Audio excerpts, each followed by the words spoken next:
Hello, everyone. Welcome to episode 8 of the Exodus seminar. Today, we're going to walk through chapters 18, 19, and 20. 18, where Moses sits as judge upon his people. 19, the initial events at Mount Sinai. And then 20, the Ten Commandments.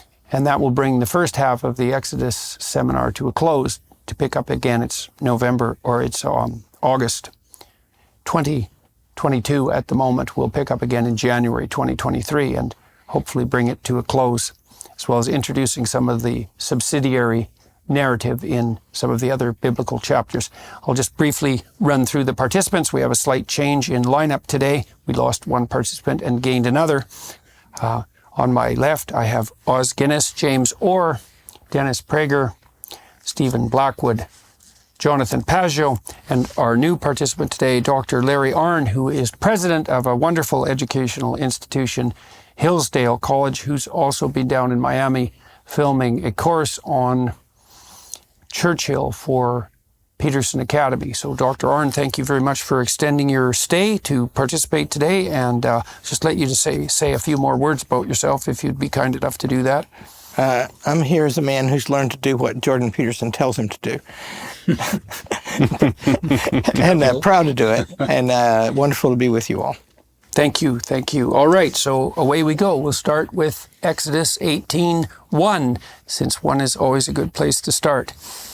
When Jethro, the priest of Midian, Moses' father-in-law, heard of all that God had done for Moses and for Israel, his people, and that the Lord had brought Israel out of Egypt, then Jethro, Moses' father-in-law, took Zipporah, Moses' wife, after he had sent her back, and her 2 sons, of which the name of the one was Gershom, for he said, I have been an alien in a strange land. And the name of the other was Eleazar.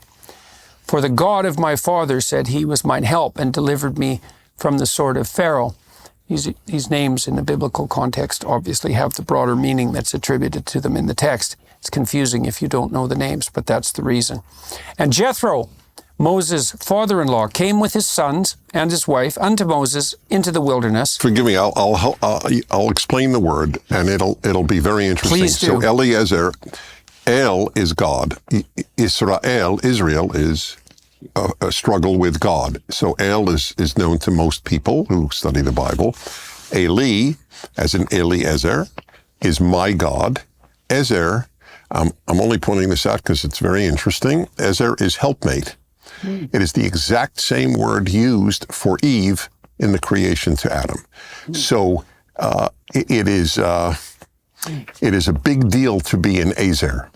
It is not. It doesn't diminish Eve's status, as some claim, to say that she is a helpmate. Because anyway, the next word means equal to him. But I just want to. So Eliezer, my God, helps me, or is my helper. And that's one of his sons. And what do you think is there a particular symbolic significance of the name Gershom? That's often famously translated as stranger in a strange land. Well, that's what I mean. Ger is the word whenever the Bible uses love the stranger. It is Ger, as I pointed out, means really resident alien. Right. And Sham just means there. Right. And so this, the stranger in a strange land is also represented in the narrative context here as one of Moses' sons. Yeah. So something very It's like the close to transition itself. You can see in the name of his 2 sons the difference between the time in Egypt and now this new period that they're going through. So that's echoed as well. Yeah, like a little microcosm is in his own family of what the whole story of Israel is. Like your family is a microcosm of the current events in the society, inevitably. And Jethro, Moses' father-in-law, came with his sons and his wife unto Moses in the wilderness, where he encamped at the mount of God. And he said unto Moses, I, thy father-in-law Jethro, am come unto thee, and thy wife, and her 2 sons with her. And Moses went out to meet his father-in-law, and did obeisance, and kissed him. And they asked each other of their welfare, and they came into the tent. And Moses told his father-in-law all that the Lord had done unto Pharaoh. So what have you been up to, Moses? It's like, well, there was a sequence of plagues, and there's this whole Red Sea thing. How about you, Jethro? Yeah. And how's every little thing? Yeah. And Moses told his father-in-law all that the Lord had done unto Pharaoh and to the Egyptians for Israel's sake, and all the travail that had come upon them by the way, and how the Lord delivered them.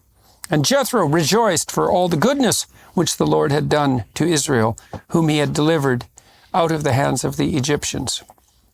And Jethro said, Blessed be the Lord, who hath delivered you out of the hands of Egyptians, and out of the hand of Pharaoh, who hath delivered the people from under the hand of the Egyptians. Okay, so now he's a priest of the Midians. So what's he so happy about the Lord working on Israel's behalf for? Does that seem... How distant the people were the Midians? Well, I think it's a deliberate contrast. I mean, we've seen throughout Exodus that it's often the Gentiles, it's the non-Jews who are cast in a favourable light, as a point that Dennis made earlier in the week. So, and there might also be, I think, because it's this strange intrusion of this story in chapter 18. I mean, it's just a real break from the narrative. Right. And I think similar events are described in Numbers and even Deuteronomy, where it's after the events on Sinai. So it's an odd, from a narratival point of view, that this has just been kind of inserted in here, like it almost sticks out. But like you think at least it's in part this emphasis that the foreigner is capable of recognizing that this is a benevolent sequence of occurrences, and even more than Israel, maybe. Yeah, and he recognizes it more quickly than Israel. I think that's the point. It's like an immediate acknowledgement and an immediate response. There's a kind of irony there. Right. Yeah, but I also think it's important for Moses to be reconciled with his family as he now leaves Egypt. And so it's also a little image of this reconciliation which is preparing itself. And the rebuilding? Yeah. Right, so it's the reestablishment of the state, but part of that is the reestablishment. That makes sense because Moses is reunited with his family, and then he starts to sit as judge for the people, which is a very crucial part of this story from a psychological perspective. Yeah, I mean, it puts the family in an extraordinary position. I mean, bearing in mind the importance of the way in which parents and the father-in-law in the Ten Commandments later on, it's very significant. I think that the phrase "father-in-law," the word is repeated again and again and again. So this is the part of the proper reordering of the world. But another way of seeing it, liberation. And then you've got in 19 and 20 people formation. And the covenant is the key event in the people formation. But as I understand the Jewish understanding of this, you've got these three events in the middle which show the necessity of dealing with the necessities.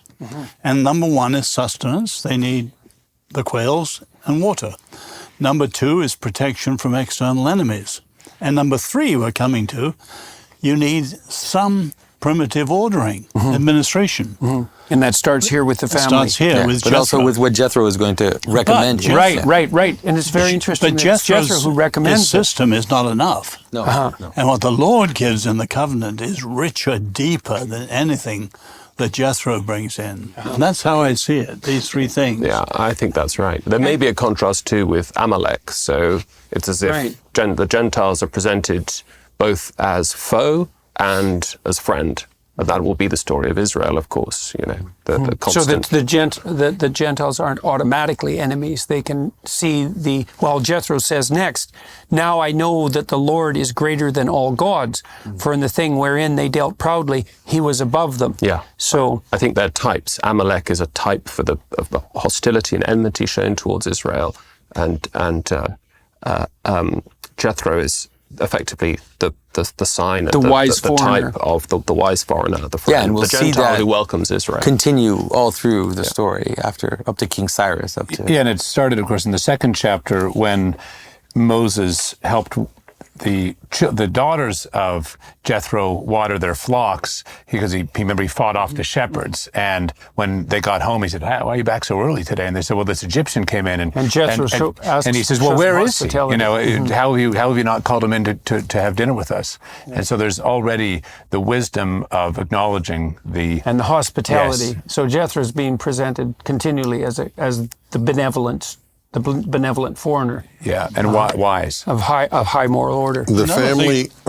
No. After you, Dennis. All right. Thank you. It's just a note, a non-theological note. Clearly, Moses was not with his family this whole time. Yeah. And there's an implication, I think, in the Torah text that his children did not amount to much. We hear nothing about them ever, which is very rare in the Torah.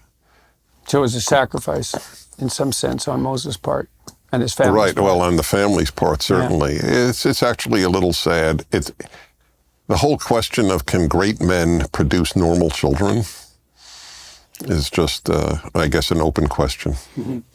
But there's another addition. The prophets don't have sons, do they? The priests have sons who succeed them. The prophets don't. Right. They're one off. Well, God appoints prophets, whereas Right, so it's not genealogy part of the appoints lineage. priests. Yeah. And there's Right, a lot a of unique comment here. occurrence. I mean, Moses kisses his father-in-law, sort of masculine greeting. There's no mention of any endearment with his wife. And people have made the point you said, that he was the father to the nation almost, not particularly yes. to his own family. Normal for a man to try to impress his father-in-law. Yeah, well, he seems to have done a pretty good job on this front. And Jethro, Moses' father-in-law, took a burnt offering and sacrifices for God. And Aaron came and all the elders of Israel to eat bread with Moses' father-in-law before God. Could just make a brief reference to the idea of burnt offering. I mean, the idea in this archaic sense, in some sense, is that, well, if you take the animal and you burn it, then the smoke rises, and God is that which is above, and so God can detect the smoke, and then he can detect the quality of the offering.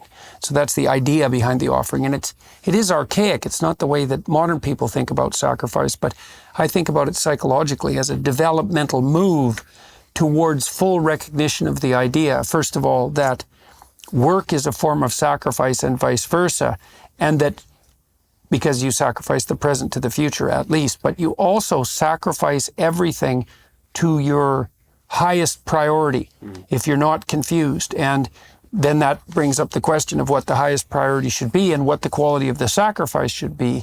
And the answer to that psychologically is it should be the highest possible quality sacrifice to the highest possible thing, because otherwise you have to ask yourself, well, why would you bother doing it? So it's easy to dismiss these ideas of burnt offering as primitive superstition, but there's an idea behind them that's it's unbelievably deep and profound, and also the idea that life requires sacrifice to continue in its utmost form, and that the sacrifice should be voluntary, and that even it should extend in some sense, and has to the sacrifice of the innocent.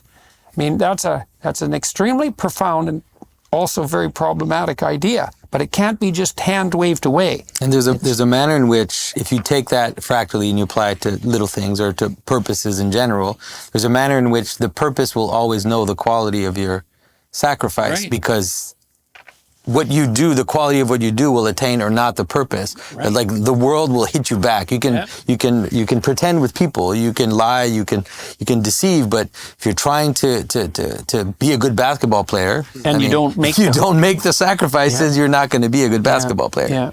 Yeah. That's what's going to happen. Yeah, well, and that's another indication of the intrinsic logos of the world. And we also know this deeply, I would say, inside ourselves, because people know perfectly well that their conscience can torment them. And it is the case sometimes that people's conscience is overdeveloped and has this tyrannical superego element and will knock them down. But if your conscience is functioning well, basically what it does is indicate to you constantly that your sacrifices are either not of the right sort or they're not of the highest quality. And you call yourself out on that, right? And so, and what's one of the things that's so odd about that is you can't. If you try to escape from that, it just makes it worse for you. And you know that, and you really can't escape from it, not except by abiding by it. You can fight it and all of that. And you can harden your heart and become even more determined in your willingness to make improper sacrifices. But you know perfectly well, I've never seen anyone that in some fundamental sense was deluded on that account. is people know. They know. I could have tried harder. By the way, is it your theory then, in light of all these days and that subject of sacrifice, do you feel that we are net losers religiously, morally, theologically, net gainers, or neither, having no more sacrificial system? Well, I think we do still have a sacrificial system.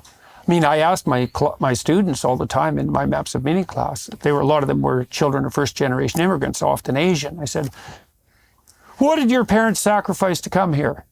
Well, it's like they knew exactly what that meant, and they knew exactly, generally, what they had sacrificed as well. And so we've spiritualized it in some sense, and partly what you see in the entire biblical corpus is the spiritualization, the psychologization of a sacrificial practice. But very specifically, and I don't have an answer. I mean, the fact that we don't act it out. The actual carnal representation of sacrifice, is that a loss that we don't have that? It's a very good question. I mean, know. part of the question that Jonathan and I have been debating back and forth constantly is, and part of the question that this book raises is, to what degree does what's become abstract still need to be represented in image and action, right? Right. How much does it have to be ritualized? Yeah, and but the there answer is is still, we don't in know. Jewish tradition, there is still, even though it's not a killing of an animal, there still is a ritualized aspect to the sacrifice. So there some kind of giving, like giving money or giving something, which becomes like a... Judaism, the Torah and Judaism later are very concrete religions. It was even dismissed by some Christians in the Middle Ages as a carnal religion because it's so deeply embedded in life. The abstract is less important than the concrete in many ways in the Torah and in Judaism.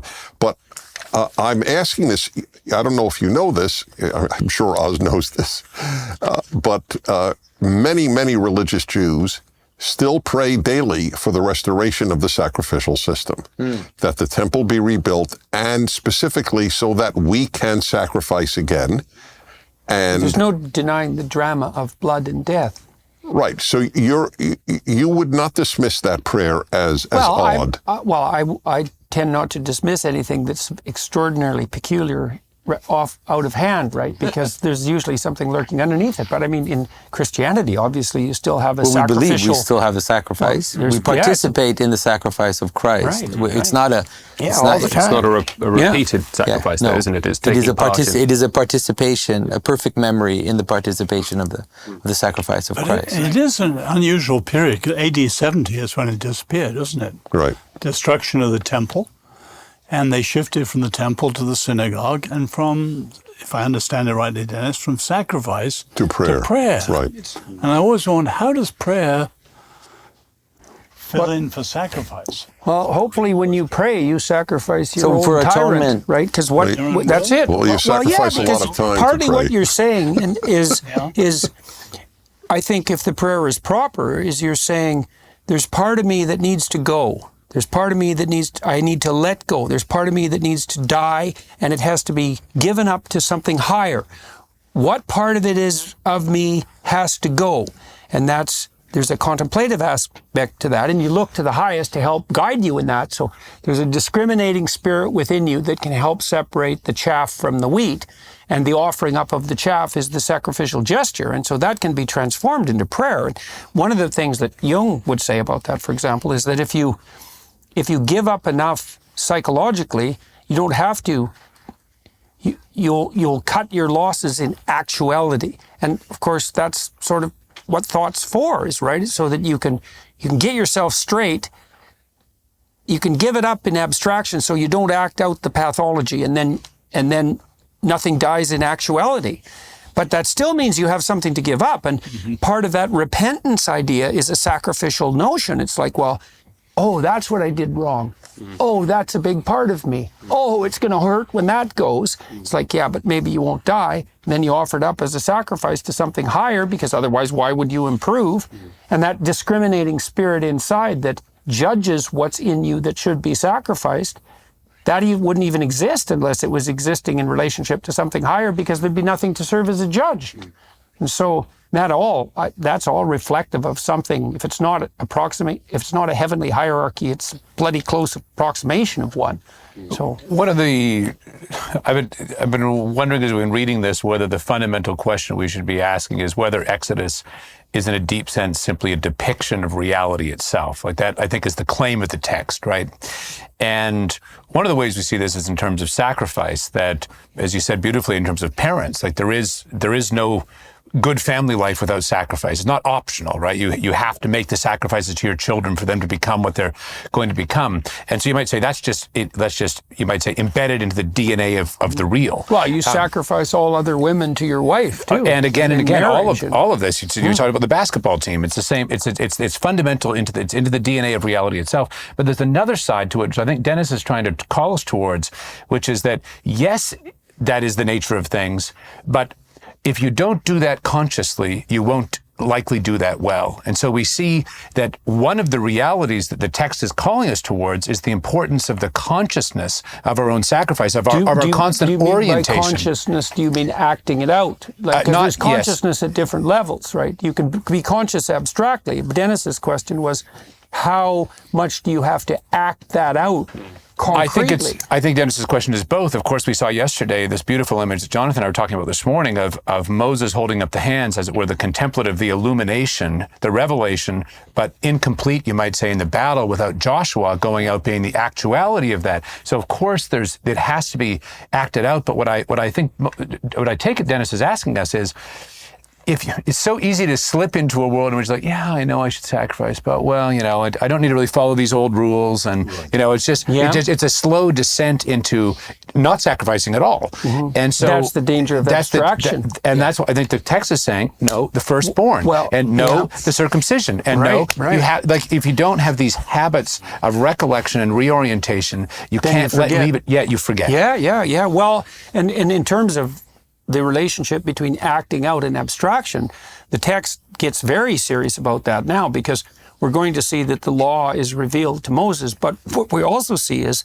Moses practices the law a very long time, concretely, without knowing its structure in any explicit sense. He practices it for God only knows how long before its structure is revealed to him. So even when the law is coming down from God on high, a prerequisite to that apparently is the pre-existent practice. So because this is what happens next, and it came to pass on the morrow that Moses sat to judge the people. And the people stood by Moses from the morning unto the evening. Now why? Well, now they're out in the desert, and there's no superordinate authority. And so what's happening? It's like the birth of English common law in some sense, is that the people get all fractious. They're murmuring not just against God, and they're doing that, but they're fighting with each other all the time. They have disputes, and they don't know what to do about the disputes, which is what makes them disputes. They don't know what the mediating principle is, or the higher order principle. And so, Moses is stuck with that. So they're all squawking away, following their whims and greed out in the desert, and they come into conflict, and Moses has to sit and judge. And put it in terms of Nebo's bookends, they've escaped authoritarianism, but they have no structure, so they verge on anarchism. Right. And we should point out very clearly that they're out of the tyranny, and they're in the desert, so now they're free, but they're not free. They're just at each other's throats. And so this is the danger of the deterioration of an overarching system, even if it's tyranny. It's like, at least we had the Pharaoh to tell us what to do and make sure we had enough to eat, and now we're out in the desert, and we're completely useless, and we're at each other's throats. And that's the freedom of no structure in the desert. Disordered, And we see this again and again in the wake of the big liberation movements. The French Revolution, of course, the Russian Revolution, in fact, even English Revolution too, even a revolution inspired by Exodus itself. Yeah. There's a liberation. That's what the king was for. Exactly, which leads to just a kind of sort of anomia, complete lawlessness. And that's the anarchy that the idiot anarchists are always trying to promote. It's like, if we just get rid of all structures of order, and the libertines do the same thing. It's just to be paradise on earth. It's like, no, it's just like a descent into this Hobbesian animalistic chaos. And then the way the Rousseauian types deal with that is they say, well, people are only evil because society made them so. It's like, that so shows you don't really know very much about people, and you better bloody well be sure you're not around in the aftermath of your revolution. So, because it's also often, it's so Lord often of the Flies. the case that, the Lord of the Flies, it's very often the case too that it's the people who are naive about the utopian structure of the post-revolution order that are the first sacrificial victims in the consequent desert. Robespierre and the Girondins in 1793, well, 1794. And the old Reds in the Soviet Union, it's like they were let me gone give real Os Guinness fast. credit. Os Guinness's theory, which I 100% subscribe to, is the battle today is between the Sinai and the French Revolution. It's 100% correct. That seems right. And I'm happy to publicize you as the author of that notion. So do you want to elaborate on that briefly? No. Oh, you mean in terms of America? Well, or America was founded with this ordered freedom, and now everything's coming down from the French Revolution, postmodernism, whole lot, right. is a completely different view of revolution. Yeah, and it's a Luciferian view in many ways, I think. This is a founding moment, and it's also a return to nature, right? Compare these conversations in this with the ones when Moses is talking to Pharaoh. God's not making anybody say anything. And he's got his thumb on the scale when Moses doesn't want to have the conversation, you got to have it. Pharaoh wants to agree, God hardens his heart. In other words, he's pushing an outcome. But this reads like, well, if you've been gone for a long time doing a bunch of venturesome stuff and you see your father-in-law and you're back in the family. And now you got to figure out a way to govern yourself because God's not telling you every minute. And that's, so this He's is not a tyrant either. That's very explicitly not. In other words, he wishes our good, and that's why he made us like him in one respect. And so this is like a debate between the French Revolution and Sinai. Yeah. And they've got to figure out how to do it. This is also a prodrome in some sense to the English common law tradition, because what happens here, this is so cool though, even though the law descends from on high, that's not exactly right, because the people are having conflicts and then Moses is aggregating the law by adjudicating. And one of the things you have to understand, obviously, is that if two people come to you in conflict and you merely tyrannize one of them, say, no, I don't have time for you, you get what you want and you don't, then there's no mediated conflict. That's just going to rekindle in no time flat. What you have to do is you have to go through the conflict with discriminating justice and mercy, and you have to reconcile the conflict in relationship to some transcendent third place that satisfies both parties. They have to see it. It has to be just and be seen to be just. And so that means that in some sense, Moses, sitting as the appropriate judge, is communing with the spirit of justice and mercy itself in order to render these judgments. And while he's doing that, the people are informing them about the full range of their psychological and social problems, right? And so he's aggregating what you might say a vision of what the law has to be in his own imagination. And so, but Moses' first response is equally wrong. In other words, they've escaped the authoritarianism of Pharaoh, but when he counters the near anarchy, he's setting himself up as a one man. Right. Well, and that's bad too. Right. Well, and it's bad for him too. Bad for him, absolutely, and bad for the people. Right. And the covenantal system to come will be very different. Right, and we see the emergence of that realization right in this part of the text as well. So he's not Pharaoh, but there are incipient dangers in what he's doing. Right. There's a temptation there and a danger. I think it's important I think the analogy with the English common law is a very, very good one. But in the English common law, you have the development of a system of law based on concrete disagreements, contractual disputes, And what's going on when a judge is trying to, Blackstone is the great sort of father of English common law jurisprudence. What's going on there, as Blackstone says, is the discernment of the principles of natural justice. Yes, it's not as if the judges are just often we use the phrase judge-made law to distinguish from statute law. That's not what's going on. The thought discovering. It's judge-discovered law. And I think that's part of the significance of the figure of Jethro.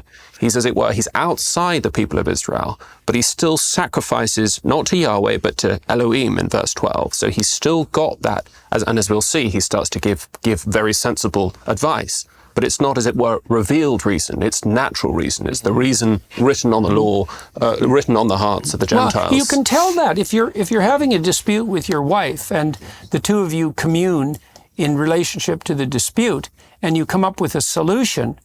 The reason you regard it as a solution, in some real sense, is because it follows the laws of natural, I would say, the optimal balance of justice and mercy, because you both say, oh, that will work.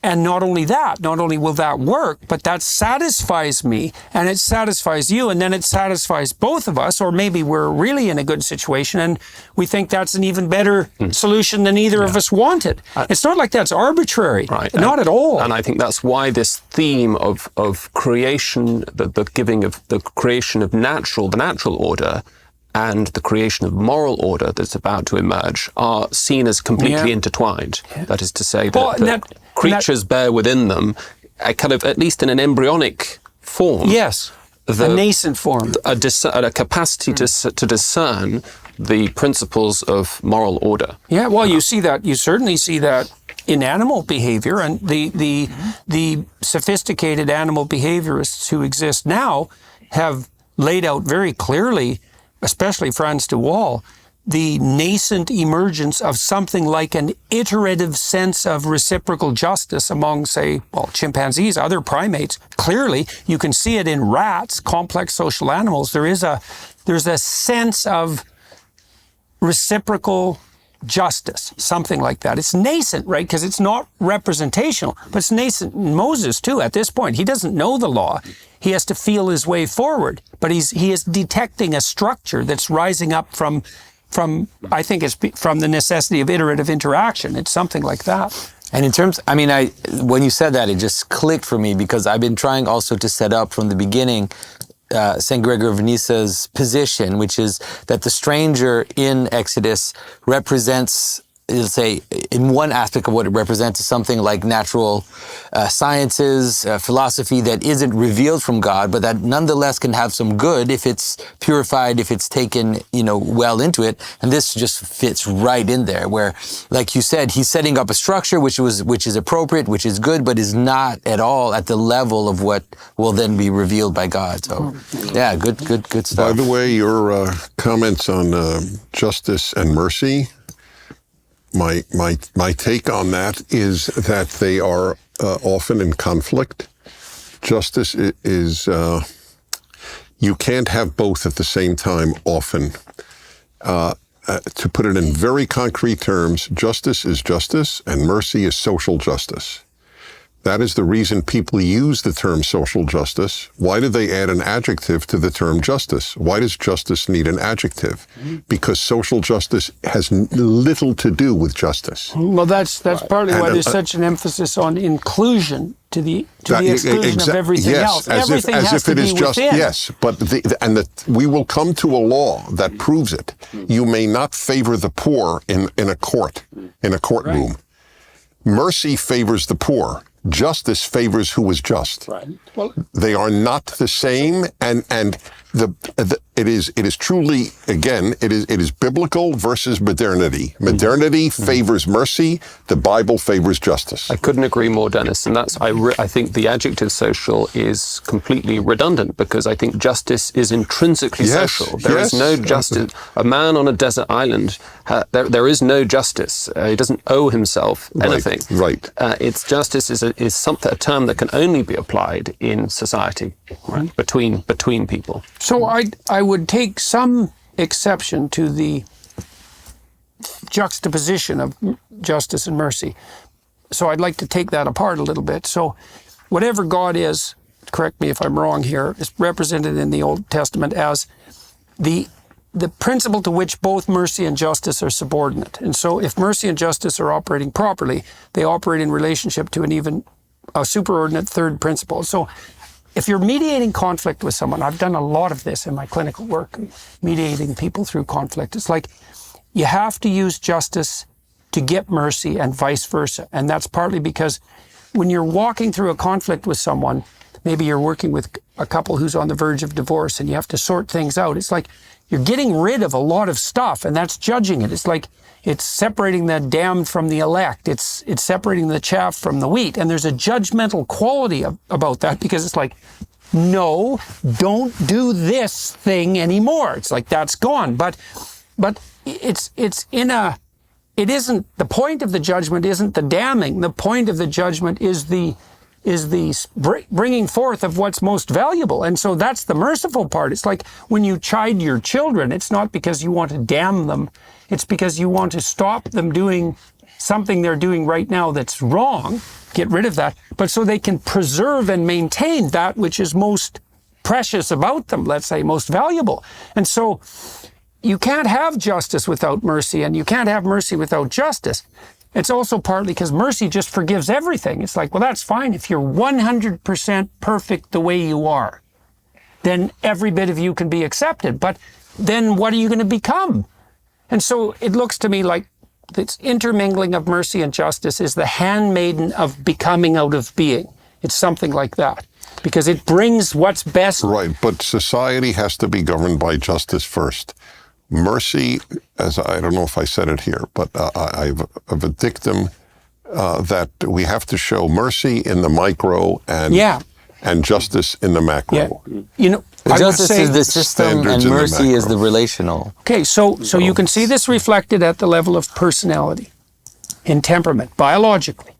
There's two fundamental mediating principles that are instantiated in temperament that are social.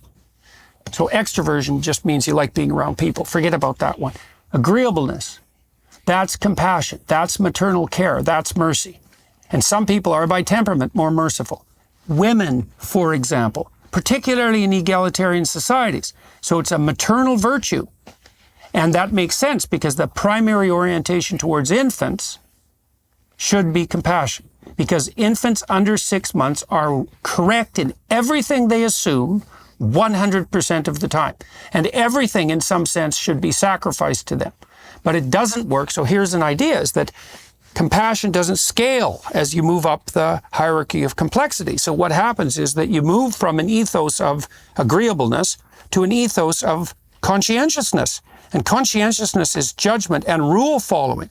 And if you look at what predicts, and you could test this, you say, okay, if agreeableness is the fundamental ethos for large-scale social organizations, then more agreeable people should make better managers. And they don't. They make worse managers. What makes better managers is conscientious people. And it also tends to be the case that conscientious, disagreeable people make better managers, and those people tend more often to be conservative. So I think the data on this is already clear. There's no indication that the ethos of compassion scales. And so I don't know if we really differ. No, I don't think we do. I was just elaborating on your point. By the way, on your point about the 6-month-old is always right, which I subscribe to. In a nutshell, part of our crisis is that a lot of people want to remain infants. Yes, well, I think part of here's the world conceptualization view of compassion. It's reflexive. There are 3 categories of creature: infants, infant caretakers, and predators. And you're in one of those categories. And so if you don't differentiate your ethos beyond raw compassion, you regard yourself as an infant caregiver, let's say. You regard those who you're interacting with as infants if you're responsible for them, and everyone else is a predator. It's like, well, that's exactly what we have now. And it's the attempt to increase the dominion of that feminine ethos that's fundamentally predicated on compassion up the hierarchical structure. And there's no evidence whatsoever that that will work. Exactly. So, and Yeah, well, that was Freud's point But too. then So what did you mean by justice is only macro? Because No, surely there's justice in the micro, but in the micro, in my relation to my friends, my family, even my coworker, What if you use the I word can see- personal, like the word personal? Personal, that's just fine. Yes, personal would be perfect. That is what I mean by micro, yes. And I want to treat the person I interact with on a one-to-one basis primarily with mercy. Mm-hmm. I fully acknowledge kindness. that. Kindness, Yeah, which mercy, means all kin. these things. But the society must be governed by justice. Well, it's possible also. Look, conscientiousness looks like a cold virtue. Like a conscientious Right, it person looks cold, right. It looks cold. Conscientious person, because you can have a conscientious, disagreeable person. Mm-hmm. That doesn't mean that your relationship with them is based on liking. It means that if they say they will do something, so they enter into a contractual arrangement, they will do it. And so then you might say, and why wouldn't it be the case, that as we move up in the complexity of society, so there's more and more people integrated, that you have to move towards more abstract systems of rules, which is exactly what's about to happen here, because the same principles don't operate within the confines of a family that can operate at a state. Like Ben Shapiro told me, he's a communist with his kids. It's like, well, why? Well, it's to each according to their need, from each according to their ability, which is, well, of course, that's what you do with little kids. And so, but that doesn't scale. There's no reason to assume that something that works at the micro will necessarily work at the macro. That lots of times that doesn't That's why happen. we shouldn't choose leaders based on whether they're nice. At the same time, I think we have to be careful not to overly anthropomorphize the divine attributes. I mean, it can be merciful to show justice, and it can be just to show mercy. And ultimately, these attributes in the divine life can't be in a tension. There's one unity to the divine life, and we see this with the Passover, right? This, simultaneously in the same event, absolute justice and total mercy. And so, while I think these things are true in the micro and the macro, these are very important distinctions. I think if we're talking about the principle of all things, we have to de-anthropomorphize the question. And when Moses is sitting, we'll start with 13 again, 18:13. And it came to pass on the morrow that Moses sat to judge the people, and the people stood by Moses from the morning until the evening. So this is just happening nonstop here. And when Moses' father-in-law saw all that he did to the people, he said, "What is this thing that thou doest to the people? Why sittest thou thyself alone?" That's to your point, Oz. Alone might not be the right way to do this. "And all the people stand by thee from morning until evening." And Moses said unto his father-in-law, being a conscientious person, "Because the people come unto me to inquire of God. When they have a matter," I love that word too, a matter. It's such a weird word, matter, because it means mother and it means matrix. And we're materialists, so we think things are made out of matter. But we also say, what's the matter? And that matters. And there's an implication there in that word that what's the matter is real, and that the fact that something matters is also real. And so we have an intimation within the word matter itself that there's an element of reality that's about what matters. And so when Moses says, when they have a matter, something's come between them that causes conflict, and it's real.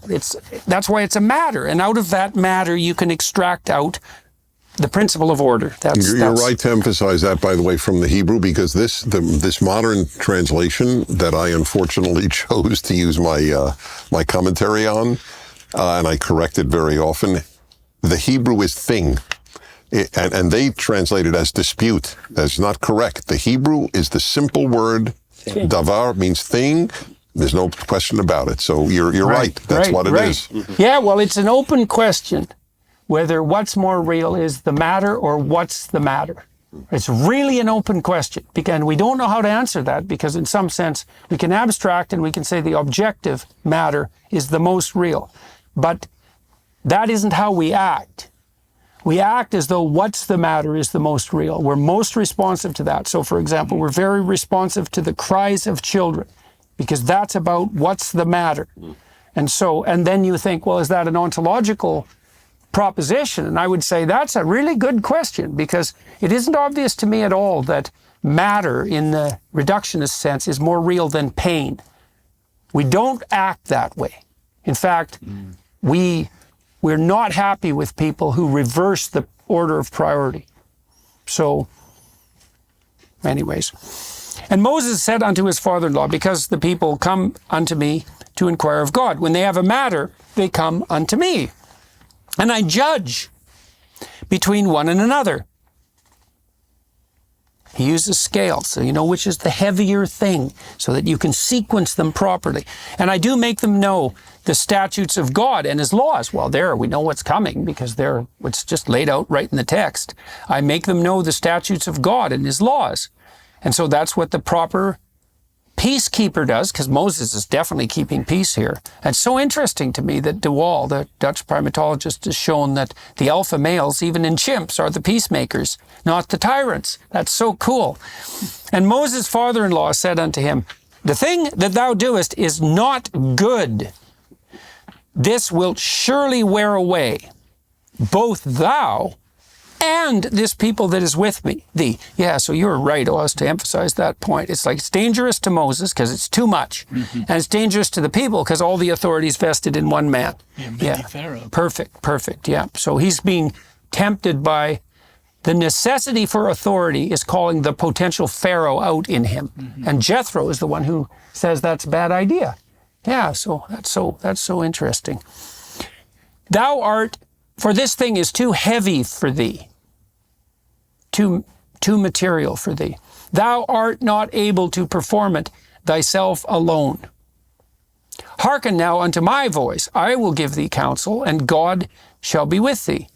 Be thou for the people to Godward, that thou mayest bring the causes unto God. So he's telling Moses to remember that he's acting as judge, but fundamentally the judge here is God. And then Jethro's also pointing out that if Moses had any sense, he'd be distributing the responsibility. And so that's cool too, because Moses is a prophet of God and guided by God, but even so, it's not up to him to do everything.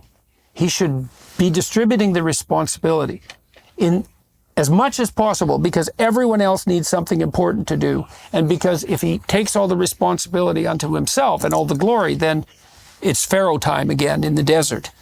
So, and this is such a key verse, right? Because it has the very nature of mediation is always going in both directions, right? It has to come from the above to the below, and it goes from the below right to the top. Yeah, that's part of the negotiated discussion that seems to be going on between the people and Moses. The people and Aaron and Moses and God, back and forth continually. So it's a dialectical process, and not a static condition. Which prefigures the more structured mediation that we're going to see in the next few chapters. It struck me, I think you were with me the day that I went to the UK Parliament when I was in the UK, but I was in the lobby, which is where people lobby the government. So that was quite cool. And it's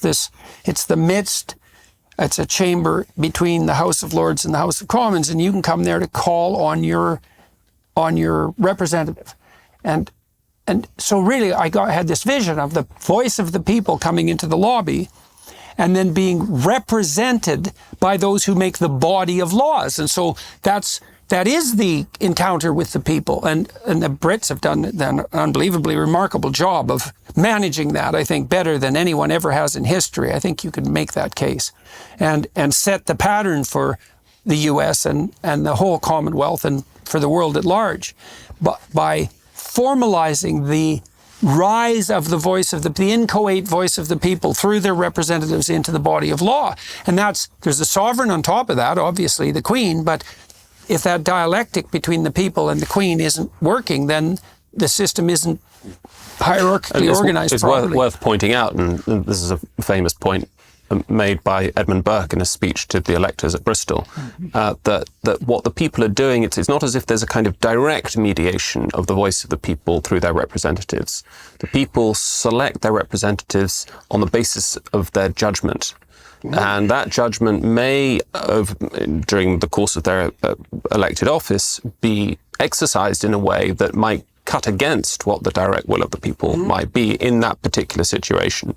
But so what's being mediated, as it were, is the sort of is the collective sort of judgment, the sort of orientation towards justice in the people, incipient in the people, as opposed to And they're what you might elected, have. which means so the people aggregate together and agree. We will allow this person to be put up above us to represent us, right? And that also helps protect the society. This is extraordinarily important and might be relevant to the breakdown of social media structures. It's like, well, now everybody has a voice all the time. It's like, yeah, great. Now we've got this clamoring rabble in the desert. It's just a bloody catastrophe, and the narcissists are everywhere, and so are the psychopaths and the Machiavellians. There's no hierarchical mediation. Right. It's a principle that controls the cacophony that would break out if you had a direct democracy, as you would, as which you would had, be say, in fifth democracy century by Athens. whim. Yes, effectively, it would become kind of it's a sort of incentivizes demagoguery, as Athens Thucydides describes so brilliantly in the figure, the thuggish demagogue Cleon in his History of the Peloponnesian War, and it's one of the reasons the Athenian democracy, though it is often thought of as the cradle of democracy, disintegrates so quickly. It's also partly why the left-wingers are worried about populism on the right. It's because, well, they don't want to see, to give the devil his due, they don't want to see rule by whim. And neither should conservatives who are intelligent, because we should have enough sense, let's say, or they should have enough sense to understand the necessity of these mediating structures and not to pull them down with casual complaints that they've become too corrupt to be sustainable. Yeah. Although normally I think what they mean by populism is kind of code for the expression of the will of the people Well, that yeah, cuts against their own. Right, but that's why I said you have to give the devil his due. There is this, because people like to think, well, we should just have direct democracy, and isn't it wonderful that we have a public marketplace where everybody can shout at the same time, which is really what social media platforms are. It's like, yeah, no, that's not so wonderful. It looks like it's a very dangerous form of insanity. And so, one of the things I just want to notice, one last thing about the notion of mediating structure, is that in the text, one of the things that are a little funny is that Moses is talking to God. He's getting it from God, but it's as if now every single person wants their individual law, right, based on their little problem. And those problems are indefinite. So there's an indefinite possibility of issue or thing that pops up, and now they want to get their little law. So instead of, there's a million possible laws. And so the mediating structures are also there to aggregate possibilities so that you don't need that. So you don't need a million laws. Right, so you can think about like a family in a house where every time the children eat, they go to their mom and they ask, oh, Mom, what do I do with the glass? Oh, Mom, what do I do with this? And it's driving her crazy.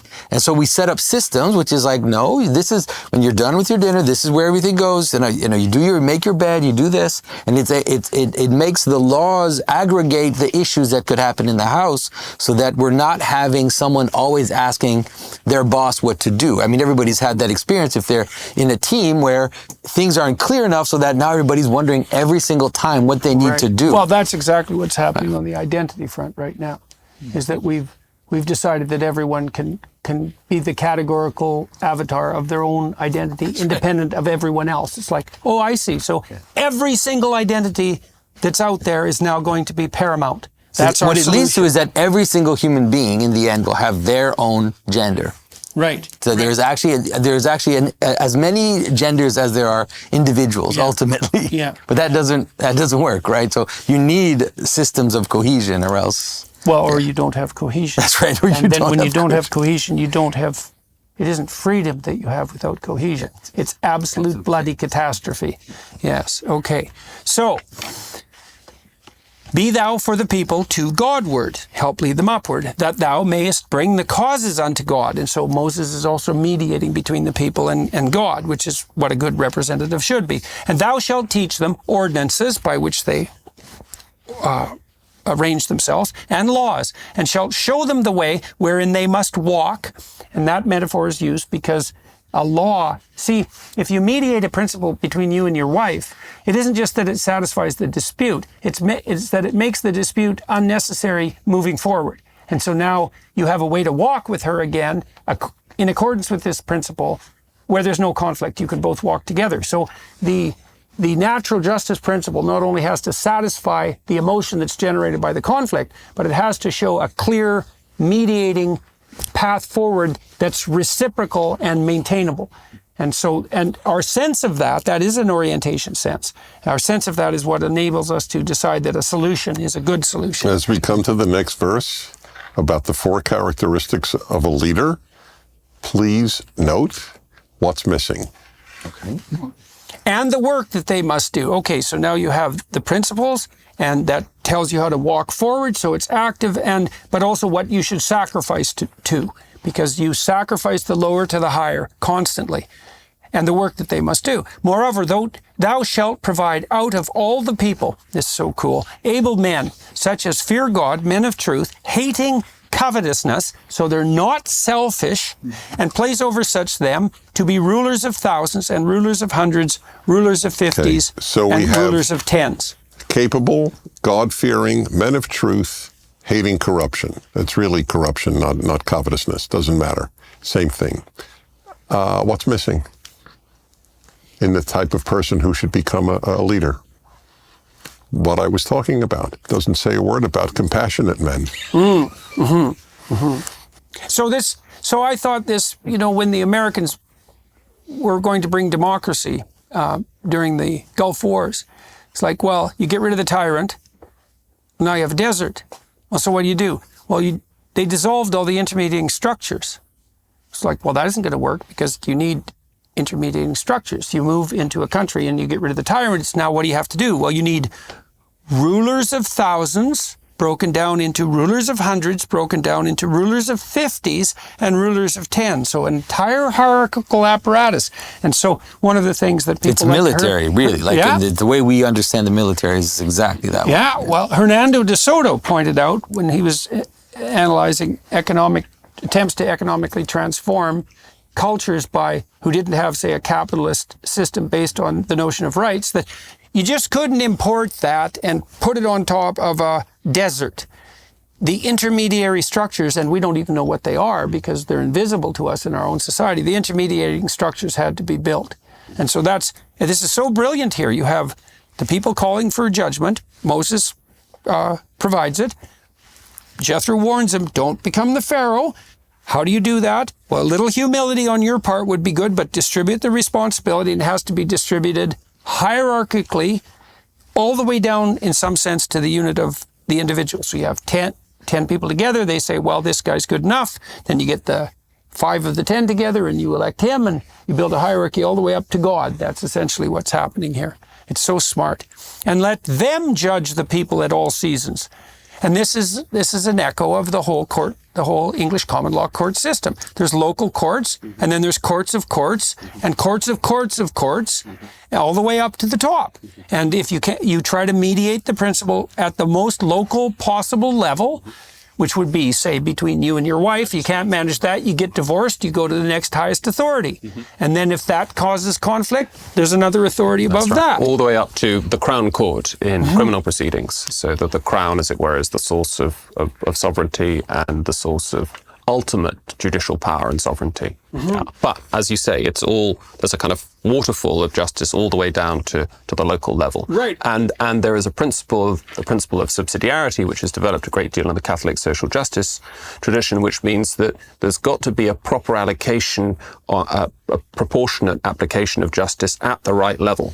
Right. So there will be some and cases. The rule of thumb is that the best level is the lowest level possible. If in doubt, that's right. Justice should be meted out at the closest, at the most local level. Right. Unless This is it's so appropriate to crucial move it because up. part of what's happening with the EU shaking is that this principle of subsidiarity is being violated, is that too much power, and Larry, you were talking about that last night too, is that there is a proclivity for the thing in the highest place to become everything. And that's happening by your estimation with the federal government system in the US, where it's just eating up more and more and more and more and more and more of the resource and responsibility pie. And the necessary and inevitable consequence of that isn't utopia. It's pharaonic tyranny. So, or the desert. It's the Israelites, when they get out of Egypt, they have to go through a lot of hard things because they've been slaves for a long time. They don't know how to do anything. And now what they have to learn is they're going to have to learn to govern themselves. And that means self-restraint. And see, if you take that away, that's what Pharaoh has taken from them. He's taken from them the ability to lead a human life. And if that's why my opinion is, it's hard to get kids to learn in school today because it's all told how they're supposed to do it and even what they're supposed to learn. And that, and everybody wants to learn. I mean, why is anybody watching this? And why do we know what we know when we say here? We want to know. You should rely on that, right? And that's so the lowest level possible, that means everybody is practicing getting along. Yeah, and practicing responsibility. And you don't want to deprive people of that responsibility. You don't want to treat students like they're empty vessels to have material poured into them. Right? That's the social engineering error. So now you're calling forth something out of the students rather than filling out something that's empty. But again, Jordan, not to be contrarian, we can praise what they're doing here, but surely the whole point of this before 19 and 20, this is good as far as it goes. But what they're going to have in the covenant is so much richer. As I remember one rabbi said, this is a matter of justice, administrative, judges, and so on. What they're going to get in the covenant is how they can become just people, right, and have just relationships. So that's part of the revelatory quality. We got to compare this and contrast it with the far greater thing that's coming. Well, you could say it up to this point, even to some degree, this is analogous of the organization of an animal social society. So, in a complex animal social society like the chimp societies, say, there is hierarchical organization, but there's no superordinate principle that's revealed. It's not like the chimps know what principle they're governing themselves by when they govern themselves properly. Like with wolves, for example, when wolves strive for dominance, for authority, let's say, that's probably a better way of thinking about it. One wolf will threaten the other, and they get right to it. They'll get right to the point of fighting. Sometimes they even fight, but generally they don't. And you might say, well, why not? Why doesn't one wolf just destroy another? And the answer to that is something like, well, who's going to bring down the moose? Like, you need the wolf along with you. And so the way the wolves have learned to deal with that, or are biologically prepared to deal with it, is that they'll bristle at each other, and then one capitulates, and when he capitulates, he rolls over and shows his neck, and that means the other wolf could kill him. And then that wolf is now subordinate, and maybe rightly so in a functional wolf society. So the animals do organize themselves into these hierarchical structures, but they have no second order consciousness of the structures or principles or spirit that constitutes that proper ordering. And it's the case, and it's presented this way because when Moses has the law revealed to him, it's a blinding revelation, right? So it's an event of cosmic significance. It's something like the dawn of self-consciousness in the Garden of Eden, and so that snapping into accordance of the propositional and imaginal on top of the procedural is presented here as a revolution in human cognitive function. Can I rightly so. Can I ask if people have any thoughts about these? Dennis was remarking on the four attributes. Some seem in a way obvious. I mean, able men who fear God, men of truth. But this hating covetousness, I'm really wondering why is that so fundamental? Not to be covetous, but to hate covetousness. And it's something like. It's the obliteration, that the condition of this whole system is the obliteration of envy and resentment. Well, and you can't be a judge if you're envious, not a just judge, because then it'd be all about you. Right, and the current ideological claim, of course, is that everything's about power, right? And the claim here is something like this mediation that Jonathan's talking about can only take place if the individuals who are mediating totally like the individual realization can only take place when the individuals mediating it totally subordinate themselves to that good, without any regard. And it's the opposite. Yes. I think it is the opposite of envious resentment. Right. It's actually the renunciation of a kind of will to power in a profound way. Yeah. And there's something very interesting going on in terms of kind of counterpoint, moving from the Hebraic to the Hellenic. In Plato's Republic, it's striking that the philosopher rulers are expected to live a very ascetic life, no family, they don't get married. They're supposed to kind of cultivate in their lives and their behavior a kind of humility, a kind of Self-sacrifice. self-dispossession. That's a very, very important criterion for the philosopher rulers. And you see, well, with the elevation or the election, let's say, of elders in traditional societies, is the elders are marked by their productivity, but also their generosity. And that would be some combination of agreeableness and conscientiousness. So their love for their own family, but also their willingness to abide by the general social rules and to be generous in their provision. And so that's what makes them moral authority. So this idea that these hierarchies, it's an unbelievably corrosive idea. The idea that human hierarchies always were and must be and always will be fundamentally predicated on power. And you're just naive if you don't believe that. You're naive if you don't think they can be corrupted by power. Yes. But you're cynical and bitter beyond redemption if you abide by the notion that power is the ultimate authority. Part of the genius of the Emperor Augustus when he gets power after the end of the Civil War in 31 BC is that he presents himself as living a very kind of monastic life. He lives in a little hut on the top of the Palatine Hill, and he's saying he launches like a big back to basics campaign, stress on the family, simplicity. He renounces all his titles. That's right, renounces all his titles as he's acquiring more and more power and founding one of the greatest sort of imperial dynasties the world's ever known. That's funny. Now I'm going to make the point I debated whether to make because I don't like to differ with Plato. Who am I? But if the only thing I knew about a person was that he was an ascetic, I would not vote for him. All right, and let them judge the people at all seasons. And let them judge the people at all seasons. Differentiated judgment, so cool. And it shall be that every great matter they shall bring unto thee, but every small matter they shall judge. So shall it be easier for thyself, and they shall bear the burden with thee. Great management strategy, that differentiation, distribution of responsibility, and the facilitation of local autonomy. It's such a great principle. If thou shalt do this thing, and God command thee so, then thou shalt be able to endure, and all this people shall also go to their place in peace. And so Jethro is definitely a stand-in for God here. So Moses hearkened to the voice of his father-in-law and did all that he said. And Moses chose able men out of all Israel, so functional and productive, and made them heads over the people, rulers of thousands, hundreds, 50s, and 10s. And they judged the people at all seasons. The hard causes they brought unto Moses, but every small matter they judged themselves. And Moses let his father-in-law depart, and he went his way into his own land.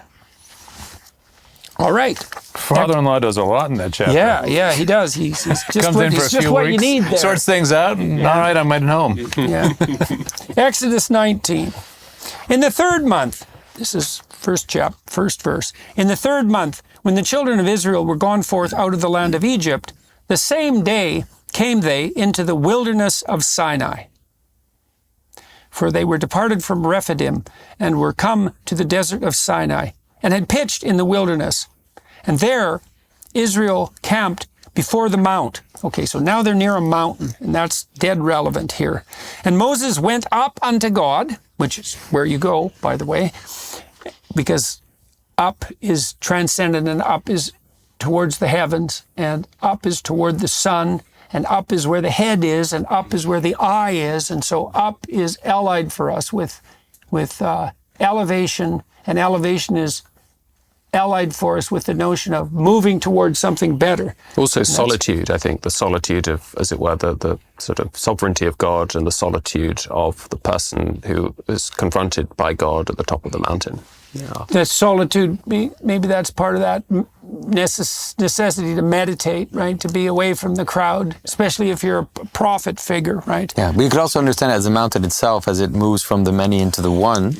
So you have, yourself, like that's a pyramid. A person must move into oneness, or else they're schizophrenic, or else they or chaotic. Yeah, and anxious. Yeah. So this is something very much worth delving into, because we could debate about the utility of monotheism. It's like, okay, What do you mean? Why are we debating that? Is there no fundamental uniting principle? Is that your argument? And is it not an animating principle, which you have to act out? So is it not a spirit in some real sense? And maybe the most real sense is like, we don't need something at the top of the hierarchy. Okay, fine. Then what? Then there's no direction. Well, what if there's no direction? Well, then there's no hope. Well, what if there's directionless absence of hope? Then you have chaos and anxiety and frustration and terror and bitterness and disunity. And so that means the cost of not putting something in the highest place is all that. And so... But again, Jordan, with due respect, you're saying with monotheism, do we need that? Whereas surely the whole point of Exodus is that all the other options, paganism, etc., numerous options. Monotheism was not because anyone constructed it or needed it or invented it. Moses met it. And you got to start there. It's an encounter from which... Well, I'm not only making an argument in terms of practical necessity, because I do think that why would we not assume that the principle that unifies everything in the highest manner isn't the most real thing, right? It's like a definition of real. Mm-hmm. I'm just also pointing out that if you make the counter argument, because people think, well, you don't need this tyrannical monotheistic principle. It's like, okay, fine. Speaking purely secularly, fine. Now we don't have an organizing principle. What do we have? Well, we have social disunity because nothing unites us. And so then definitely we have conflict. So that's the sociological outcome. And psychologically, well, we don't have hope because you have hope in relationship to an orienting goal. And we have anxiety because anxiety signals the excess multiplicity of choices, which is what you have when things haven't been reduced to a unity. So purely on secular grounds, all the alternatives have their uniting principles. So the Enlightenment, Diderot says, in one word, the Enlightenment is reason. Mm-hmm. You know, postmodern, as you said, Stephen, one word, the postmodernism is power. Mm-hmm. Yes. They all have the united principle, and they work out badly. Right. Yeah, well, it's so interesting with the postmodernists because they say, there's no grand uniting narratives. And they say, well, accept power. Oh, yeah, there's the Marxists. Accept power. Remember power? It's like, we remember it all, but right? I think it's worth adding, you said earlier, Jordan, you talked about the sort of pure secular reason.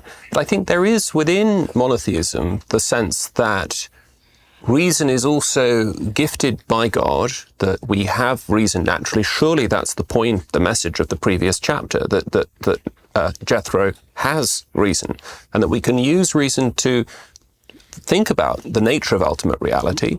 And Western philosophy in many ways is a story about a battle between whether or not ultimate reality is plural and many, atomistic, as often Hobbesian materialism or corpuscularianism, as they sometimes call it, the Heraclitus view that nature is like fire, it's completely plural on the one hand, and on the other hand, that ultimate reality is unified, is a single being, as it were, as Parmenides puts it. And monotheism understands that.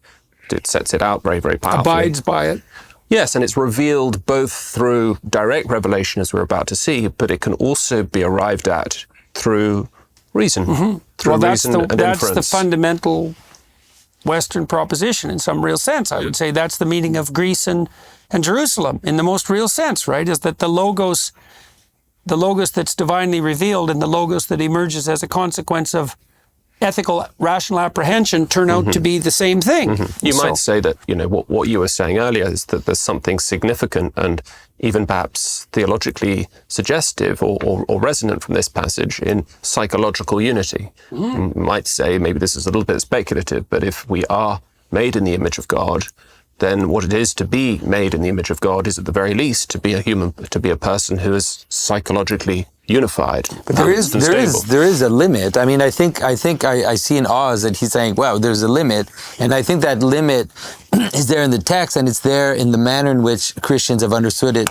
from the beginning. If I take again our St. Gregory of Nyssa, he talks about reason the whole time. He talks about reason until the point where Moses enters into the divine darkness. And that moment of revelation is one which necessarily is beyond all possible definition and beyond any reason. It is something which comes to him from the absolute. Well, I think reason has to be put in the properly subordinate place. And so one of the things I was struck by in both Mesopotamian and Egyptian theology was their emphasis not on reason, but on attention. And attention is superordinate to reason, because attention provides it allows for the incoming of what reason can then contend with. And it's like a little revelation. It's given to you. Revelation. It's something that you cannot. Attention is openness to revelation. You can't work towards. In fact, you could define it that way. Yeah. Attention is literally openness to revelation. Yeah, I do think there's something of a difference between East and West in this point. I mean, in the beginning was the Word, and the Word was God, and the Word, the Word was with God, and the Word was God. I mean, that's a totalizing statement. Now, one can have deep conversations about. But would you say that the Trinity is reasonable? Well, I think one has to think long and hard about what logos means, right? And what sense in which in the language in which he was talking, it means reason. Well, I would not want to equate this with kind of narrow Enlightenment, reductive, instrumental rationality at all, but whether the first principle is known by itself and in its self-giving returns to itself as known.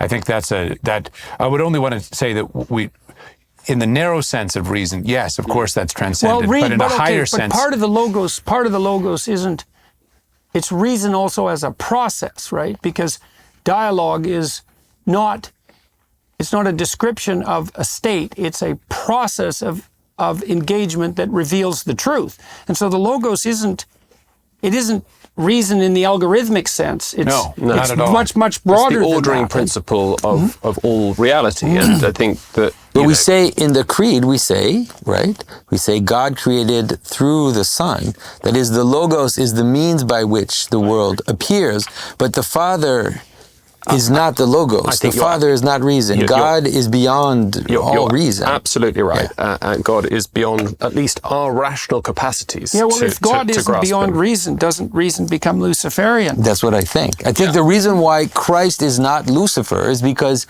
he is the divine logos who receives everything from his Father. Mm-hmm. He is not self-defined. Yeah. But the Western view also is that the wholeness of the Father is comprehended by the Son as he turns back to the Father, right? So there's no remainder that isn't given and comprehended. And so if the door is open to that occurring, but it also still means that principle has to be subordinate to the Father. Jordan, my heart jumped when you invited me for Exodus. Because, Matthew Arnold's idea, the West is this conversation between what he called the Hebrew and the Hellene. Mm-hmm. Right. And there's no question, your field and many others, the Greeks have had the bigger say. Mm-hmm. And I think it's time to restore the balance. And that's why my heart jumped. That's why I think it's so... Because when it comes to freedom, the biblical, the Hebrew, is infinitely richer. Mm-hmm. Well, that's why I think, too, that it's necessary to point out that the Logos tradition on the Hellenic side is the tradition that Logos is an animating spirit, right? It's something that can be embodied. It's something that isn't necessarily incarnated in its fundamental essence because it has to be acted out. So it's not what happens in the Enlightenment is you get a hyperstress of something like the disembodied rational and abstract.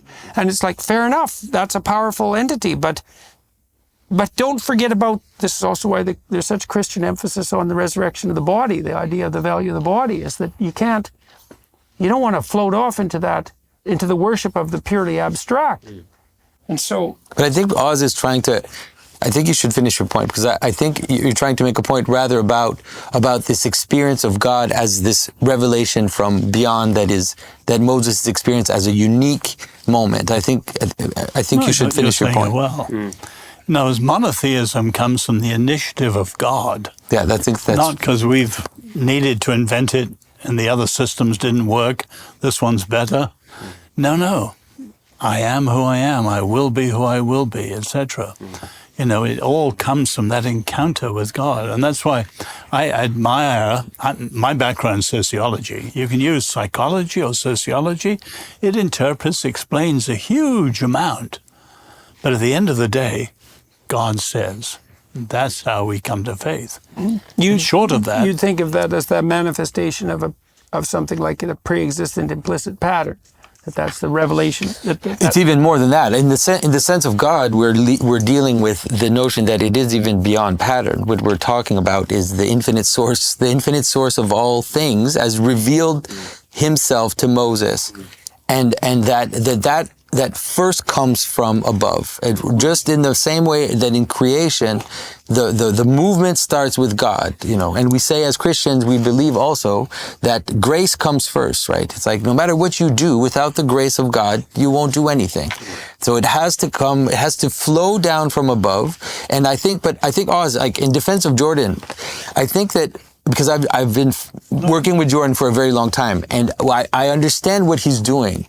He's in some ways trying to help people. He's talking to secularists who, when you say something like God says, their eyes glaze over and they cease to listen. They don't know what that means anymore. They think that God is just some arbitrary super being that is out there somewhere. God of the gaps. And that God is like just a guy who's equal to us, but he just happens to be God. And now he says things and we're supposed to listen. That's really what many atheist secularists think. But I think to be able to link this to the fact that it reveals a structure of reality that we encounter at every level, whether it is psychology, whether it is science, whether it is sociology, that although we should say exactly what you said, which is that God says, and that is what lays everything out, just like in Genesis, that we're at a point where people don't even know what that means. So we have to be able to build it in their perception from the bottom up and to say, well, if you think that this works this way, you can't have it without the exact same story that we're being told in Exodus.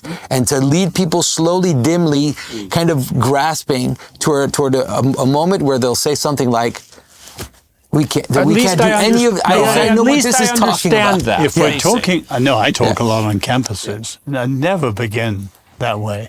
I actually begin very close to Genesis. It's the argument from the necessity of the alternative. Mm-hmm. Right. But again, so I think analogous. Again, we shouldn't think of this as a zero-sum game. That as if that there's an eruption from without, that God just sort of discloses Himself, reveals Himself, and then Moses sort of stands there, receives it, and then hands it down. The whole message of Genesis and Exodus is that there is the created natural order and the created moral order. And as the sort of medieval scholastics used to say, there's the book of Scripture, but there's also the book of nature. That is to say that there are principles of natural reason which absolutely can't attain perfection, can't attain sort of full understanding and comprehension of the divine, and can't understand grasp the specific content of God's revelation. But as it were, there's natural reason can prepare the way. Mm-hmm. Also because God created natural reason. Exactly. It's actually the way in which God made us. Yeah. So it's not like we're completely blind and stupid until. So don't you? I mean, when you're starting with young people, don't you start with something that's obvious to them that it's true, and then work from there? So like, there's a lot of things we know. We know that we're more capable, better than dogs, right? Although some dogs are better than some people, and we know that, right? And so, what's higher about us? And then imagine that perfected. I think that's C.S. Lewis's argument for God that he makes over and over, and it's also all over Thomas Aquinas.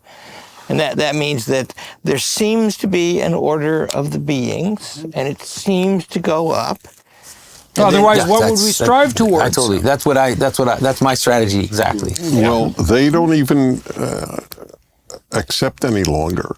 It is quite popular on the left that we're not superior to animals. Yeah, it's because they're. But the They don't thing believe is, that. Dennis, Nobody is really they don't. believes They that. don't stop striving. I think they do. The anti-humanist element of the climate change movement, and I don't deny climate change, just for the record, but the hysteria leading to the belief that human beings are a blight on nature, animals are not, is very deep at this time. You know, the movie, The Matrix, you guys watch movies? That's a turning point when Agent Smith is interrogating Morpheus under torture. And he moves the sweat off his forehead and tastes it and smells it. You're a virus. I figured out what the Right. human beings are. They're cancer Right. on the earth, right? And that's Oh, you see the same thing in the Marvel series where there's a Thanos, who's Thanatos, fundamentally Thanos. He wipes out half of everything for the good of being. So, yes, this is a very on the deep great problem. issues of our time, I am certain that it's not a matter of faith. I am logically, rationally certain that in America at least, and probably in the West generally, as a generalization with acknowledged exceptions, religious people are far more rational than the radically secular. And as one of the reasons, by the way, that I have come to believe in God is because I realize that my love of reason, why I call my commentary the Rational Bible, is because I use reason. My love of reason is dependent upon there being a God. Well, Jung, one of the things that really struck me about Jung, and it was a surprise to me when I encountered it, was his insistence in some sense that Catholicism, he just used that as an example, he said, that's as sane as people get. Everything other than that is way worse. And so, despite its peculiarities and eccentricities and medieval madness and all Voltaire, of the that. great atheist, said, I'm an atheist, but frankly, I hope my wife, my butler, my driver, and everyone I work with believes in God. Yeah, very funny, very funny. All right. In the third month, when the children of Israel were gone forth out of the land of Egypt, the same day came they into the wilderness of Sinai, for they departed from Rephidim and were come to the desert of Sinai, and had pitched in the wilderness. And there Israel camped before the mount. And Moses went up unto God, and the Lord called him out of the mountain, saying, Thus shalt thou say to the house of Jacob, and tell the children of Israel, You've seen what I did to the Egyptians, and how I bare you on eagle's wings, way above everything where he could see, and brought you unto myself. Now, therefore, if you will obey my voice indeed, and keep all my covenant, then ye shall be a peculiar treasure unto me above all people. An argument against unconditional love, which I know it's one of the least popular positions I take. I don't see a biblical basis for unconditional love, at least not in the Old Testament. And here is a perfect example. If you will follow me, you shall be my treasured possession. Right. Well, that's a call to becoming that. And that's the problem with unconditional love. It's like it's so demoralizing, especially for Totally young men. demoralizing. It's like, Thank you, Well, you're thank all right you. the way you are. It's like, Yes. you're 18 and you're miserable. It's like, well, you're lovely just the way Right. you are. It's No like, well, matter they how don't you think act. that. No, it's a terrible thing. It's a devouring force, that unconditional, that blind unconditional acceptance. And then people use it also to elevate themselves morally falsely. Look at how much love I have. It's like, yeah, but you have no standards. So it's not so clear that what you have is love. It's like it's the devouring mother come back in full force. And that's a mythological trope of no little significance. God bless you. That's Freud too, in the Oedipal that's Freud. He's a great diagnostician. He is. He said the fundamental danger to the abiding spirit of mankind was the devouring element of blind compassion. That's a hell of a thing to say. One of the man. many reasons he's not popular. Yeah, that's for sure. And ye shall be unto me, assuming they keep the word, a kingdom of priests and a holy nation. These are the words which thou shalt speak unto the children of Israel. And Moses came and called for the elders of the people and laid before their faces all these words which the Lord commanded him. That's very interesting too. He doesn't go out and address all the people. He addresses the elders, and so he's moving down the revelation in a hierarchically structured manner. And all the people answered together and said, All that the Lord hath spoken we will do. And Moses returned the words of the people unto the Lord. Mediating figure again. And the Lord... Those words come 3 times, and that's literally the origin of the consent of the governed. All that the Lord says, we will do, and that's repeated 3 times. And I came up in the 17th century strongly based on this. Based on that. So all of that came out of this. Consent of the governed. Right. And the Lord said unto Moses, Lo, I come unto thee in a thick cloud, that the people may hear when I speak with thee, and believe thee forever. And Moses told the words of the people unto the Lord. And the Lord said unto Moses, Go unto the people, and sanctify them today and tomorrow. Get them ready. Get them in the proper receptive state, and let them wash their clothes. That's symbolic too. Clean themselves up, right? And be ready against the third day, for the third day the Lord will come down in the sight of all the people upon Mount Sinai. And thou shalt set bounds unto the people round about, saying, Take heed to yourself, that ye not go up into the mount, or touch the border of it. Whosoever toucheth the mount shall surely be put to death. You ask, well, why is God so dangerous? And I think you just have to think about that for a while before you can figure that out. It's like, touch sacred things at your great peril. I want to mention just one little thing, which I think, for me at least, is beautiful in this text, which is that we were talking about this mediating structure, and talking about this hierarchy and how it lays itself out it's going to lay itself out in the law and the way everything is structured, in the structure of the tabernacle and all these things. But what God is saying is that, let's say, take the structure of the tabernacle as this hierarchical structure of revelation of God into the world. That's what you're going to be for the entire world. Mm-hmm. So what you're going to have within Israel, the priests, and the people coming to bring sacrifice and everything, you as a people are going to be the very thing. So it's a fractal structure all the way through. You're going to be that for the world. For all the world is mine. Somewhere. Because God doesn't say, he's saying it right here, right at the beginning of the covenant. He says, it's not just Israel that's mine. He says, the whole world is mine. But this is how I'm going to do it. I'm going to do it in a way that will lay itself out through mediations, and Israel will play that role for the entire world. So now it's been... Israel's the sacrificial firstborn of the nations. Or at least it's for them as a nation. It's a nation of priests. I think that was the plan. I mean, you guys probably covered all this better than I can, but I'll just say, isn't this a cosmic drama? Yeah. This whole book, right? This is God revealing himself. Sometimes he takes over both ends of the conversation in a conflict to maneuver things into a tremendous display, right? And then the rest of the Bible, that's rehearsing. When the Jews remember who they are, they always rehearse these facts. I did these things so you can see who I am. And that's it. And it still didn't work. Well, but it's not over yet. And also, he says all the way along, it won't. Yeah, well, it's a real struggle, right? It's a real struggle. Yeah. Struggle and maybe it's with not God, even, that's maybe what it's Israel not even means. a foregone conclusion, That's right. What did you say? That's what Israel means, what? Struggle with God. Yeah, we who struggle with God, we who wrestle with God. That's so interesting too, because it means that the state that's the savior, in some sense, is composed of those people who are wrestling with the weightiest moral issues. And it's the wrestling that's actually the process, that's where the divinity resides, is in the wrestling. That's so interesting that it's in the process. That's why the logos and dialogue is so important, because that's all part of that process of wrestling with God. If America had to be renamed by the founders, I'm just thinking now, should have been renamed in the light of struggle with God, Israel, struggle with the state. That's what America was founded to be, a struggle with the state. Secularists are much more accommodating to the state than religious people are to God.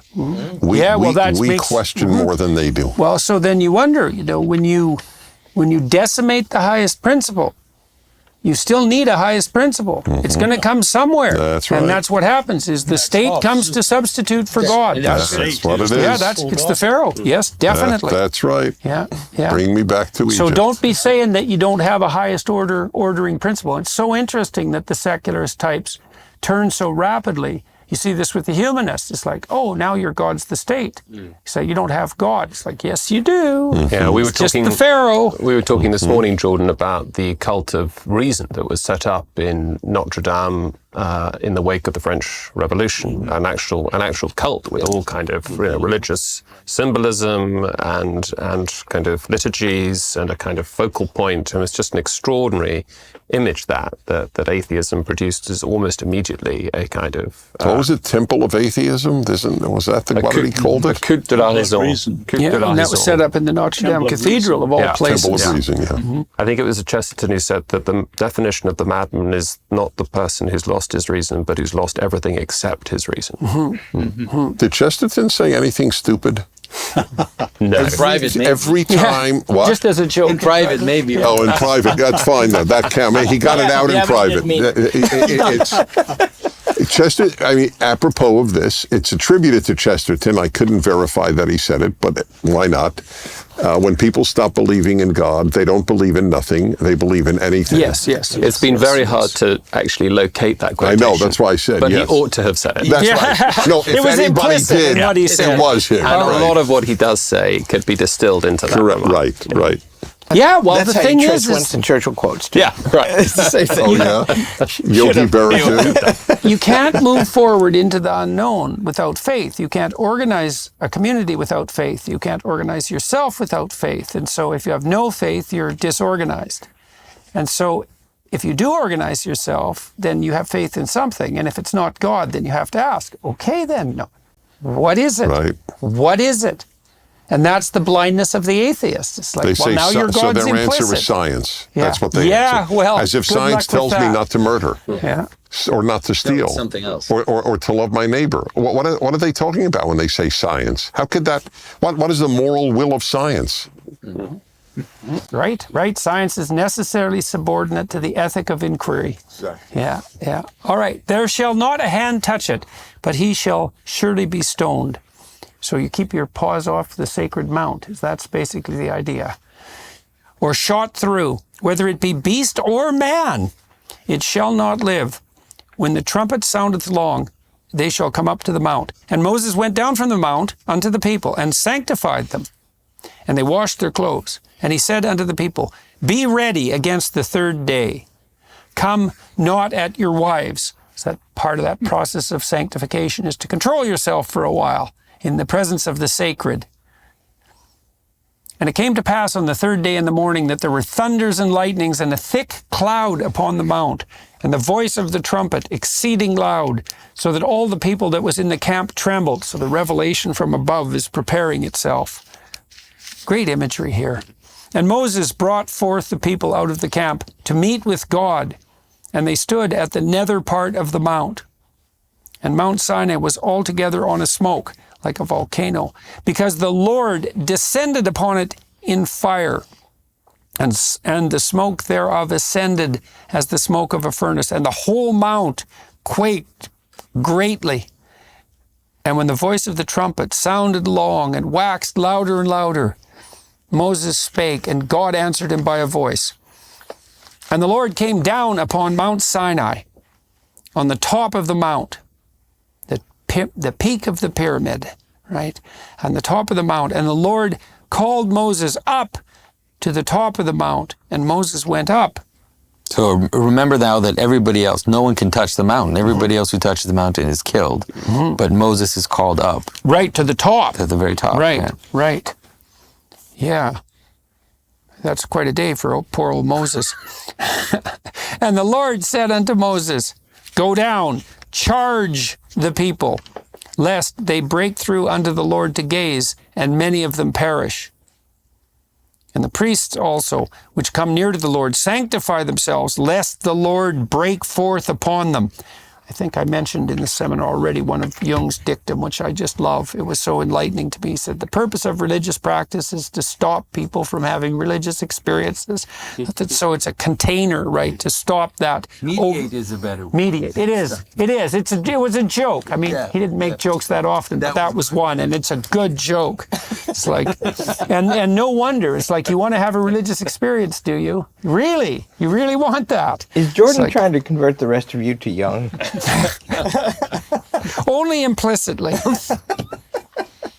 He hid the fact that he was a Christian. You said poor old Even from Moses. himself. So I have an interesting thought or question, really. I think about this a lot and I don't have an answer.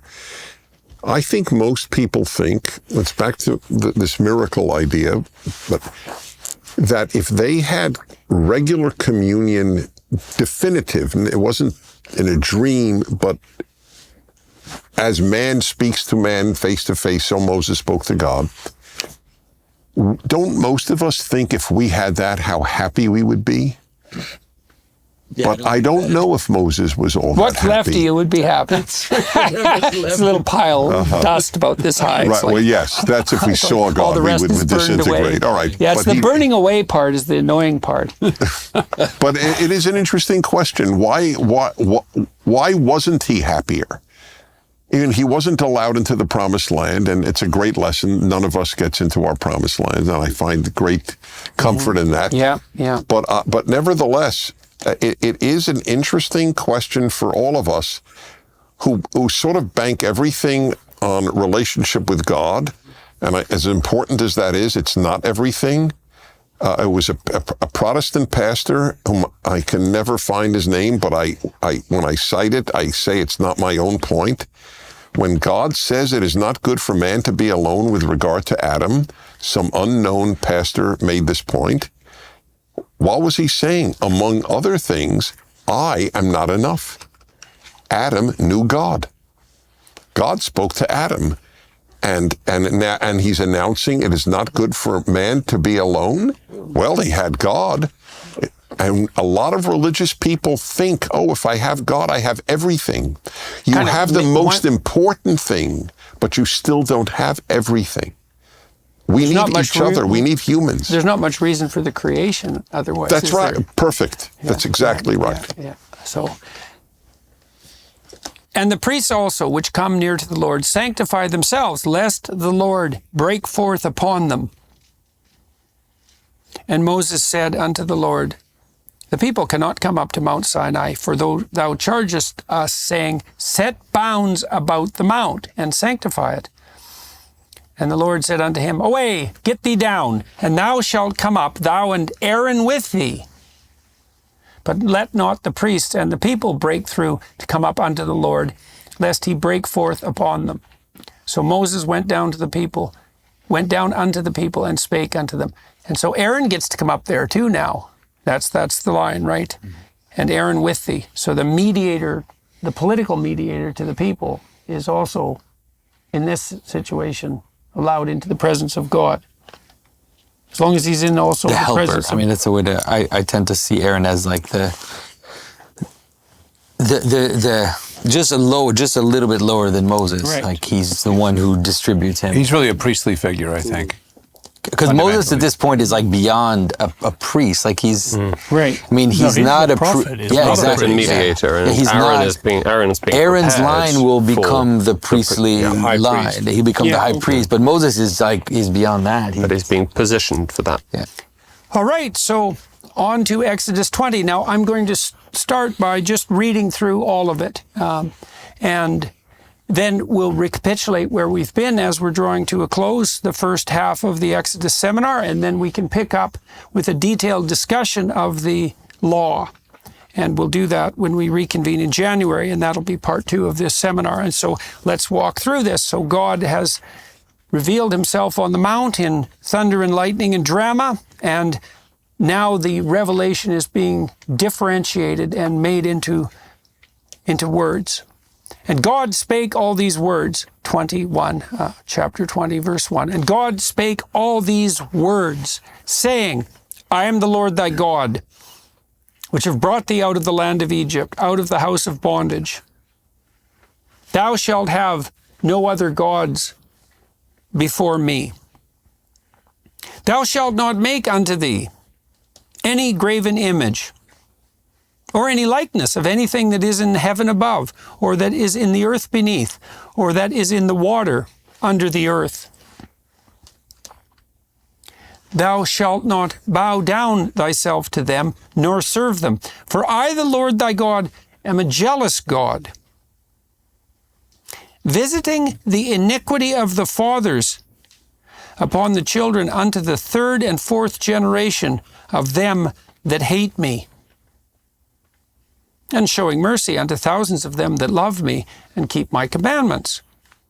Thou shalt not take the name of the Lord thy God in vain, for the Lord will not hold him guiltless that taketh his name in vain. Remember the Sabbath day to keep it holy. 6 days shalt thou labor and do all thy work. But the seventh day is the Sabbath of the Lord thy God. In it thou shalt not do any work, thou, nor thy son, nor thy daughter, thy manservant, nor thy maidservant, nor thy cattle, nor thy stranger that is within thy gates. For in 6 days the Lord made heaven and earth, the sea, and all that is in them, and rested the seventh day. Wherefore the Lord blessed the Sabbath day and hallowed it. Honor thy father and thy mother, that thy days be long upon the land which the Lord thy God giveth thee. Thou shalt not kill. Thou shalt not commit adultery. Thou shalt not steal. Thou shalt not bear false witness against thy neighbor. Thou shalt not covet thy neighbor's house. Thou shalt not covet thy neighbor's wife, nor his manservant, nor his maidservant, nor his ox, nor his ass, nor anything that is thy neighbor's. And all the people saw the thunderings and the lightnings and the noise of the trumpet and the mountain smoking. And when the people saw it, they removed and stood far off. And they said unto Moses, Speak thou with us, and we will hear. But let not God speak with us, lest we die. And Moses said unto the people, Fear not, for God is come to prove you, and that his fear may be before your faces, that ye sin not. And the people stood afar off.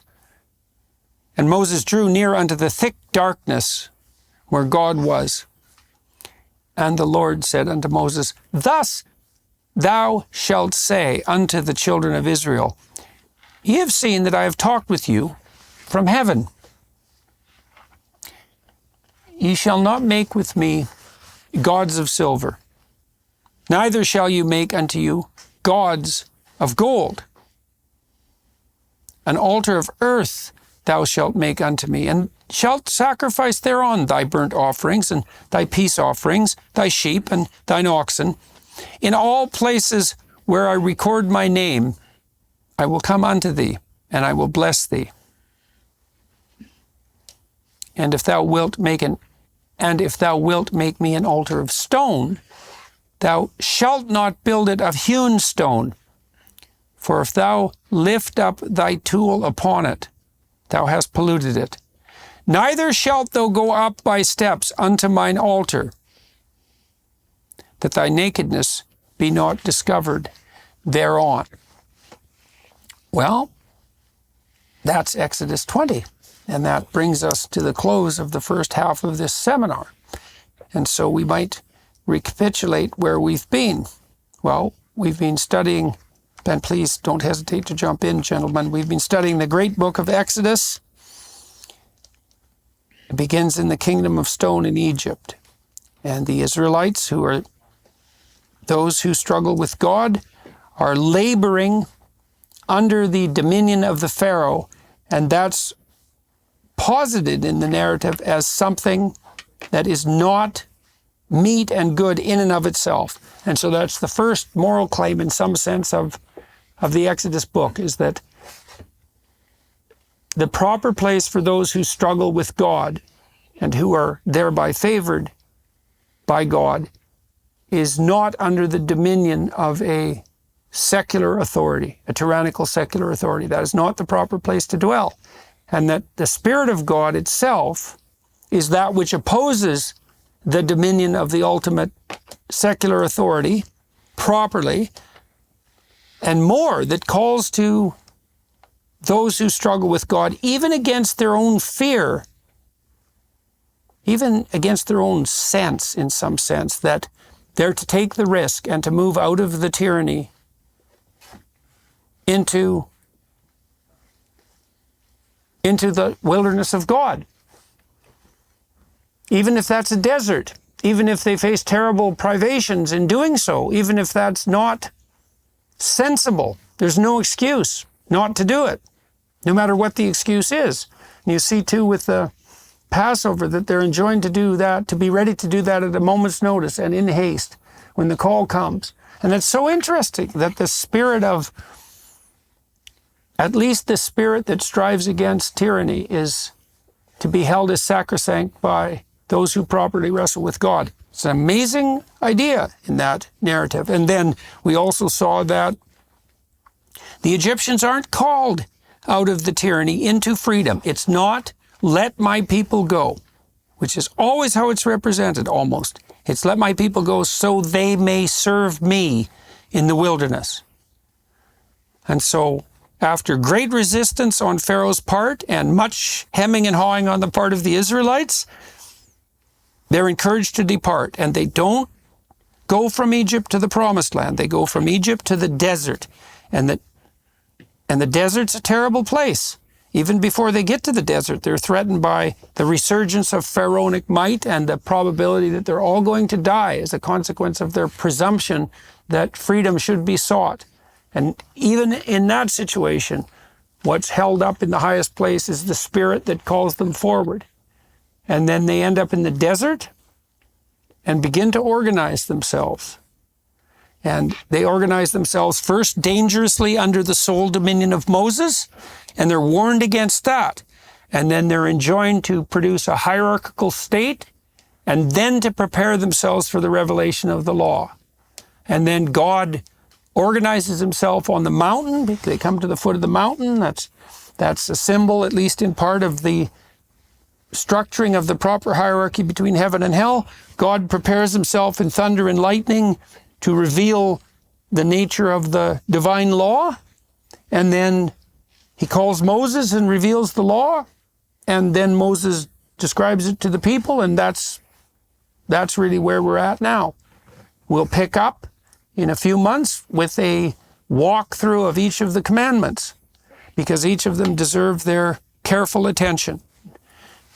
There's Closing one more comments, thing I Jonathan? think that Audrey brought up, which is very important in this case, is that this is done through, it's almost, you can think of it almost like a relationship between God and his bride would be a way to think of it, where there's a consent, that God doesn't just impose himself. He will, like, it will become difficult for the Israelites, but it's because, do you want to do this? Like, do you want to worship me and to be my people? And the answer was yes. Mm-hmm. And so that is this beautiful. It has to be voluntary. It has to be voluntary, and it really is like from the beginning of Scripture, the difference between God did not create us as robots. God created, and that's even why Adam and Eve can fall in the garden, is because God wants our consent. It's a call. That's a call. It's a call. Yeah. Okay, and the desire on the part of the Spirit that's calling people out of tyranny is the desire for voluntary movement out of tyranny. Has to be answered. Right. Oz, anything to say to wrap up? No, I think we've come to the heart of it. Yeah. The Jewish notion, liberation, the covenant, and I love the fact that the Torah, people say the law, and it is law, but actually doesn't it mean instructions? That's what it means. And I think sort of operating instructions, instructions, right. it's a Rather than it's a word forbiddings. closer to wisdom. You know, the word law is so often legalism. Right. No, it's An not inhibition coercion. rather than There's the consent, and it's wise operating more like rules of a game Yeah, than things you exactly. can't do. Yeah, rules of the Exactly. proper game. But then Yeah. the big mystery one, the third one, the tent of meeting, and how we in our lives live meeting with God. That's the question you raised, Dennis. James? Well, might just say that really what we've come, as Oz says, to the heart of the matter, as we might say, right at the top of the top of the mountain, an appropriate place for a cliffhanger, you might say. And it's God speaking. The chapter opens God speaking all these words. And I think we're meant to think back immediately to the beginning of Genesis. We're invited, I think, again, I've said this before in the seminar, Jonathan said it a number of times, that we're invited to see creation in through, as it were, two lenses, as a kind of stereoscopic sound, that there's the order of nature that God brings into being in Genesis, and then he is, as it were, revealing and bringing, casting into relief the moral reality, the fabric of moral reality. These two are together. Science, as we might think, uncovers the natural world, and morality, the conscience, discerns the fabric of moral reality.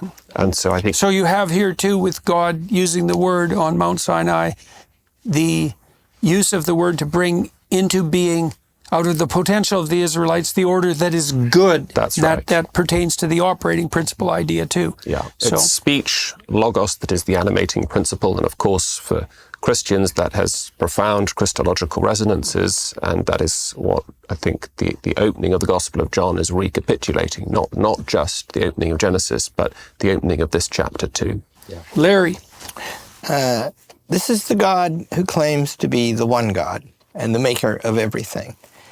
And this is the greatest revelation I know of what our relations with him might be like if we meet up. That's, for Christians, that's amplified and deepened in the New Testament. But here, this is just awesome. And it's awkward. It's difficult right from the start. And the reason is we're meeting perfection, and it pleased him to make us, and we're not perfect. Pleased him to make us imperfect so that we could judge and be a different kind of relation to him than anything else. And so how this all works is getting worked out here for the first time. Could I add to that? Yes. You know, Rodney Stark says monotheism, the single most innovative idea in human history. And about the same time, Gore Vidal gave a lecture at Harvard and said that monotheism is the great unmentionable evil at the heart of the American experiment. And you have these dramatically different views. yeah, well, if you confuse course, we're monotheism with domination and power, then that's exactly what you do. That's what you presume. But for him, any idea like that is wrong. Anything that challenges. I think we have the stark choice. Yep. Dennis? To 3 quick points. Your point about it is not just liberation, it is so that they will serve me, worship God. So I don't think this is well known to anyone outside of Judaism, unless they're truly a student of the Bible. There is one of the 613 laws of the Torah is that the Jew must count with a blessing using God's name every day from the first night of Passover until Pentecost, the receiving of the law. That's 49 days. It's 7 weeks. That's why the holiday is called weeks. Pentecost means, I think, in Greek, what is it, 50 days? Is it right? So it's the 50th day. In other words, getting out of Egypt without going to Sinai is useless. So that's You're just stuck in the desert then? Just stuck in the perfect. Stuck in the desert. Yeah, Point number right. 2 is a downer. It is terribly painful to me that the Bible is not taught outside of narrow religious circles anymore.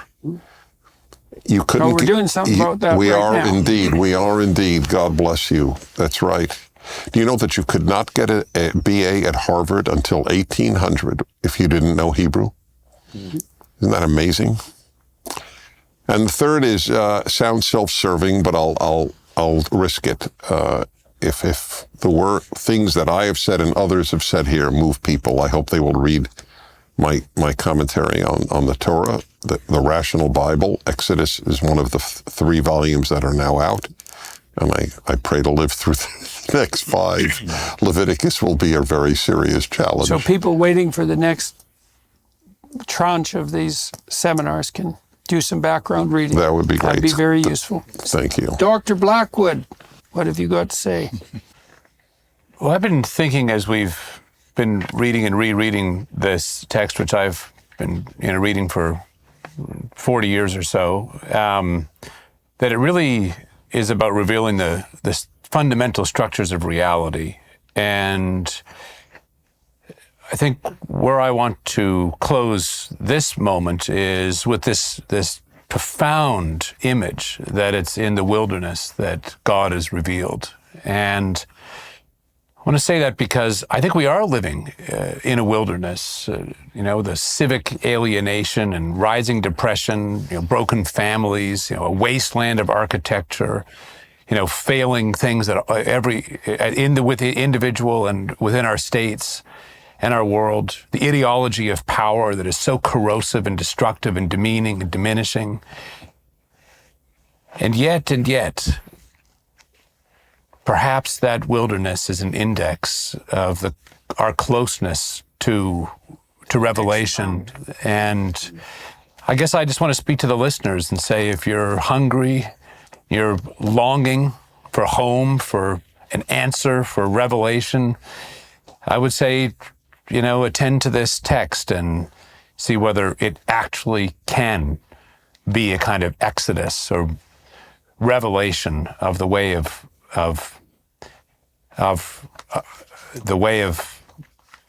let's say, liberation for you.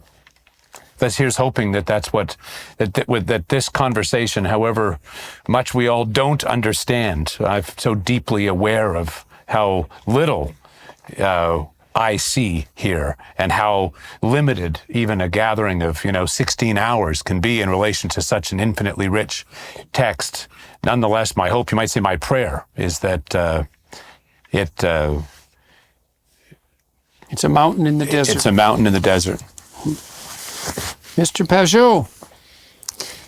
I mean, first of all, I want to thank everybody, and I've been really amazed at the conversation and the amount in which we're able to dive into the text and look at everything. And I think that my hope and I think my joy as I see where we are is I really hope people come to see, and I think that's your hope as well, Jordan, that the things that Exodus are describing, although they might seem idiosyncratic at the first glance, they might seem strange and odd from people that were there a very long time ago, are describing things which are absolutely inevitable and that are as relevant to us right now as any psychology, any cognitive science, any theory of evolution, or any of these theories, that what Exodus and Genesis and Exodus and the books of the Bible are offering are really the best frame through which to look at reality, and that people can slowly get a sense of that and realize that this text it's inevitable. No, I think all of you have done a wonderful job in elucidating that evidentiarially, let's say, right? And to guide people through a text like this to say, well, look, here's what it may mean insofar as we're able to penetrate it. And isn't that useful in 15 different ways, many of which you didn't expect? And we've all had the opportunity to experience that and then to share it and to build our mutual knowledge in this dialogical process. We're thrilled, by the way, that all of you who are watching and listening are watching and listening. I mean, we're doing this firmly with the fact of a receptive audience in mind and really a deep appreciation for that receptive audience, hoping to bring the best to you. And so I would like to thank all of you for coming. It's really something that this was aggregated. It's very unlikely that this will be the case, that we could do this. And I would like to thank the Daily Wire crew for all the work they did in making this possible, all the hospitality that they laid out and the care they took with everyone and their willingness to take a major risk on a project like this, which is so preposterous, and to have the faith necessary to make it happen, and then to double its length, because we thought we might manage this in this first series of seminars, but we're not going to rush because this is important. And so thank you to all of you. To all of you who've participated. It's been a great honor to be here. And that's that till January. So thank you, gentlemen, very much. Yep. It's an honor to be with you. Yeah. Awesome.